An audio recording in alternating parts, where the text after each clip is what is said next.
Most men get this wrong from the very first moment. They think walking away is the victory. They think silence is strength. They think no contact is the end of the story. But what if I told you that no contact by itself does almost nothing? That the man who simply disappears without changing remains predictable, replaceable, and emotionally available in ways he doesn't even realize. And that's why so many men stay stuck, waiting for a reaction that never comes. Stay with me, because what you're about to hear is not comforting, and it's not popular, but it is honest. The truth is, the moment you stop speaking is not the moment you become powerful. Power begins when your inner world stops revolving around someone who is no longer choosing you. Until then, silence is just a pause, not a transformation. Here's the part no one prepares you for. If you walk away hoping to be missed, hoping to be regretted, hoping to be chased, you are still losing. You've just disguised need as discipline. And the ego on the other side can feel that. It always can. People sense when you're waiting, even when you say nothing.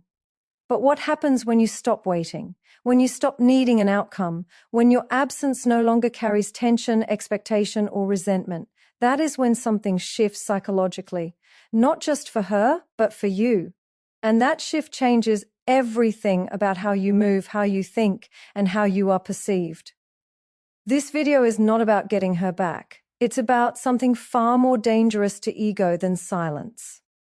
Something that doesn't look dramatic, doesn't announce itself, and cannot be faked. If you understand this before the end, you will never approach no contact the same way again. And more importantly, you'll stop giving your power away without even realizing it. Most people misunderstand what no contact actually is. They treat it like a button you press, as if silence itself carries magic. You stop texting, you stop calling, you disappear from her daily routine and assume that absence alone will create impact. But psychology doesn't work that way. Human beings don't respond to distance, they respond to meaning. And silence without inner change has no meaning attached to it. It is simply space. Empty space is easily filled.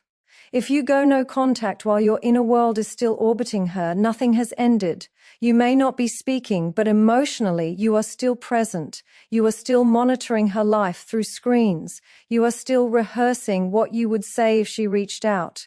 You are still waiting for regret, for curiosity, for some sign that you mattered. And from a psychological standpoint, that waiting energy is not neutral. It leaks. It shows in your behavior, in your posture, in your choices, and people sense it even when nothing is said. Silence that is filled with attachment is not powerful. It is fragile. What most men don't realize is that no contact was never meant to punish the other person. It was meant to confront you. It removes distraction and forces you to sit with who you are without validation. That is why it feels uncomfortable. That is why the mind looks for shortcuts. The ego wants silence to do the work so you don't have to. But growth does not outsource itself. Here is the uncomfortable truth. If you go no contact but remain the same man internally, you are replaceable. Not because you lack value, but because you haven't redefined it. From her perspective, the story hasn't changed. You are simply off-screen. And off-screen characters fade quickly when the emotional narrative stays the same. The human mind closes loops efficiently. If nothing new emerges, the loop ends without disturbance. Real psychological impact only happens when the silence is paired with transformation, not cosmetic change, not performative confidence, actual restructuring of identity. When you stop defining yourself by how you are perceived and start defining yourself by how you are grounded. That shift changes everything, because now, even if she thinks about you, she is no longer thinking about a version of you she understands. And this is where ego begins to lose its footing. Ego thrives on familiarity. It feeds on knowing its position in someone else's emotional hierarchy. When you remove contact but keep the same internal attachment, her ego still knows where it stands. But when You remove contact and remove emotional availability, something destabilizing happens. There is no data, no feedback, no confirmation, and the mind struggles with that kind of absence. This is why pretending to be unbothered never works. The psyche can detect incongruence. You cannot deceive intuition. If your silence is performative, it feels hollow. But when silence comes from a place of self-containment, it carries weight. You are no longer waiting to be chosen. You are no longer negotiating your worth through distance. You are simply unavailable to dynamics that require you to shrink. No contact, in its truest form, is not about cutting someone off. It is about cutting off the version of yourself that needed them to feel whole. That is the real ending. And endings like that are felt, even when they are never discussed. When you grow internally, you stop needing outcomes. You stop tracking reactions. You stop measuring time. And paradoxically, that is when your absence becomes heavy, not dramatic, not loud, heavy, because it represents something final, a psychological door that didn't slam but closed with intention. And here is what most people never consider. If she never reaches out, but you become stable, focused, and internally sovereign, you still win. Because the goal was never her reaction. The goal was your realignment. No contact only works when it produces a man who no longer needs it to work. Silence is not power. Alignment is. And when silence comes from alignment, it doesn't beg to be noticed. It simply changes the room, even in absence. Most people assume that silence is what hurts the ego. They imagine that when you disappear, the other person feels loss in a direct, linear way. But the ego does not collapse because of loss. It adapts to loss very quickly. Human psychology is efficient that way. What the ego cannot tolerate is uncertainty, not knowing where it stands, not being able to predict, not being able to orient itself around familiar patterns. That is where discomfort begins. When you were present, even if the relationship was unstable, there was a rhythm. She knew how you responded. She knew what upset you. She knew how much access she had to your emotions. That predictability was not neutral. It was reassuring to the ego. It confirmed position. It created a silent hierarchy where roles were understood, even if they were unhealthy. And as long as that hierarchy existed, the ego felt safe. This is why simple silence often fails to have impact. If you disappear but remain psychologically predictable, the mind fills in the blanks. She assumes you are hurting. She assumes you are waiting. She assumes you will eventually reach out. And if those assumptions feel accurate, the ego remains intact. There is no disruption. The narrative continues without friction. But something very different happens when your absence is paired with unpredictability. Not chaos, not emotional volatility, but a quiet, grounded unpredictability that comes from inner change. When the version of you she knew no longer exists, her mind cannot easily categorize you. And the human mind hates unresolved categories. It keeps returning to them, trying to complete the picture. This is where uncertainty takes hold. Not dramatic uncertainty, but subtle psychological tension. Questions arise without answers. Is he angry or indifferent? Has he moved on or has he evolved? Does he think about me or has he truly let go? These questions are not about you, they are about control. And when control is lost, the ego feels exposed. Ego does not need admiration to survive. It needs orientation. It needs to know where it stands in relation to others. When you remove that reference point, the ego scrambles, and it does so internally without ever announcing it. That is why you may never see a reaction, yet still know something has shifted. What most men get wrong is they try to create uncertainty through tactics, delayed replies, strategic posting, calculated absence. But strategy without authenticity collapses quickly. The psyche senses manipulation. True uncertainty only arises when you are no longer managing perception at all, when you stop caring how you are interpreted. That indifference is not coldness, it is integration. When you are internally settled, your energy changes. You no longer oscillate between hope and resentment. You no longer signal need or resistance. And that neutrality is deeply unsettling to someone who on CE had emotional access, because it offers no leverage, no emotional hook, no feedback loop. Uncertainty is not created by doing less. It is created by becoming different. And different is only believable when it is lived. When you no longer chase understanding, explanations lose relevance. When you no longer seek closure, questions remain unanswered. And unanswered questions are where the ego loses ground. This is why trying to be remembered is a losing game. The more you try to leave an impression, the more you reveal attachment. But when you genuinely detach, your absence invites interpretation. And interpretation keeps the mind engaged far longer than presence ever did. Understand this clearly. The goal is not to confuse her. The goal is to free yourself from being a known quantity, because being known keeps you contained.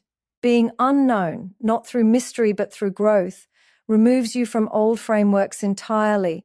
Silence does not disturb the ego. Uncertainty does. And uncertainty only comes when you stop explaining who you are and start living as someone new. At some point, the focus has to shift away from her entirely, because the moment your actions are still designed to provoke a reaction, you are not free. You may look composed on the outside, but psychologically you are still orbiting the same center. Revenge, validation, even the desire to be missed are all forms of attachment. They keep the nervous system activated and the ego engaged in a battle it claims. It wants to escape. This is why self-mastery matters more than any tactic. Tactics are outward moves. Self-mastery is an inward position. One seeks control over others, the other establishes control over the self. And from a psychological perspective, only one of these produces stability. When your emotional state no longer depends on someone else's behavior, your power becomes quiet and non-negotiable. Most men confuse restraint with repression. They think not reacting means swallowing emotion or pretending not to feel. That approach backfires.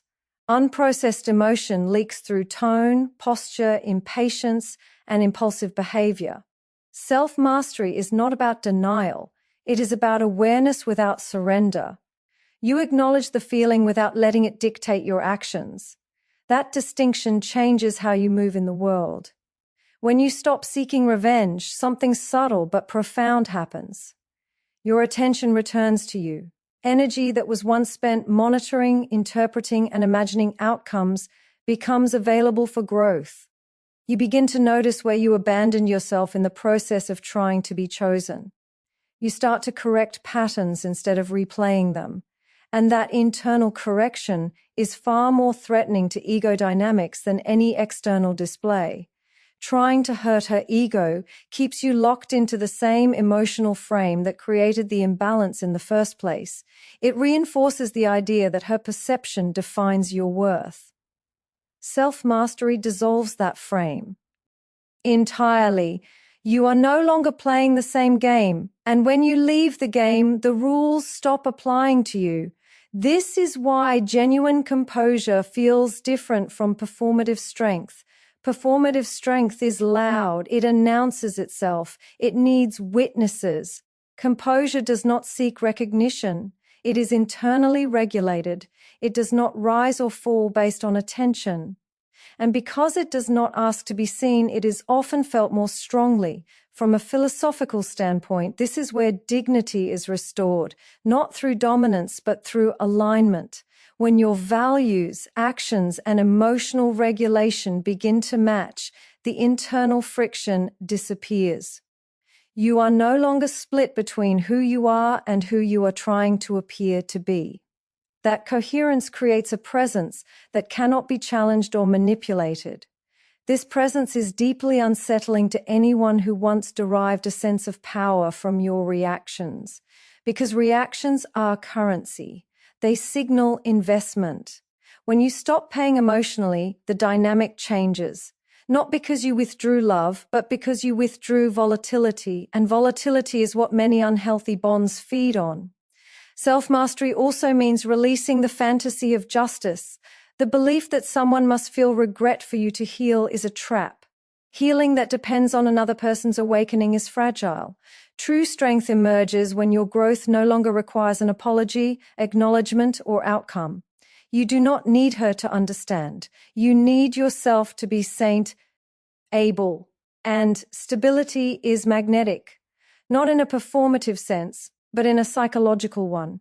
People respond to those who are not easily moved, not because they are cold, but because they are grounded. That grounding communicates self-respect without explanation.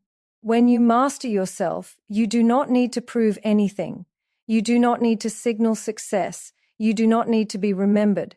You simply move forward with clarity, and clarity is the end of emotional chaos. If there is one thing to take from this, let it be this: the moment you stop trying to win against her is the moment you finally win yourself. There is a reason rejection rarely damages the ego in the way people expect. Ego is built to survive rejection. It reframes it, justifies it, even uses it as evidence of superiority. The ego says, I chose this, or it wasn't right for me anyway, or I could have had more if I wanted. Rejection still keeps the self at the center of the story. It preserves importance. Irrelevance, however, removes the self from the narrative entirely, and that is where ego begins to collapse. When you are rejected, you are still being considered. You are still a point of reference. You still occupy mental space. But when you become irrelevant, there is nothing to push against, no role to defend, no story to retell. And for someone whose sense of power was tied to your emotional availability, that absence is deeply unsettling. Most men think being remembered is the goal. They want to leave an impression, to be missed, to be regretted. But psychologically, being memorable is not the same as being significant. Memory fades. Significance alters identity.